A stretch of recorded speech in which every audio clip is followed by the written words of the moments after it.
திருப்பி அவர் வந்து இன்னைக்கு இந்த கோயிலுக்கு போறாரு. அந்த பாவத்த எத்தனையோ புண்ணிய நதிகள் இருக்கு. இன்னைக்கும் கங்கையில போனா பாவம் தீரும்ன்றாங்க.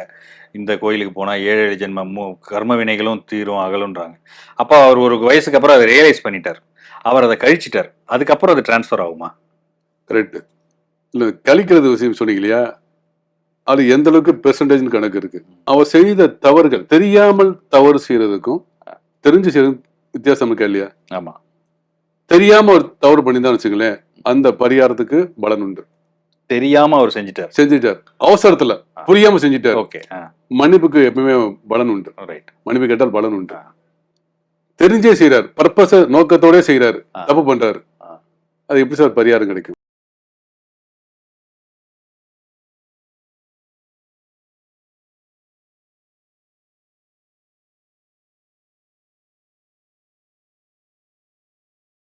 இப்ப ஒருத்தன் வந்து ஒரு சொத்துக்காக ஒரு கொலை பண்ணிடுறான். அவனுக்கு தெரிஞ்சேதான் பண்றான் என்பது அவனுக்கு அது வந்து தொடருது. பரிகாரம் பலிக்காது. நீங்க கேட்டீங்க பரிகாரம் என்ன பரிகாரம் பண்ணாலும் பலிக்காது சார். புரியுது. நீங்க என்ன பரிகாரம் பண்ணாலும் பலிக்காது.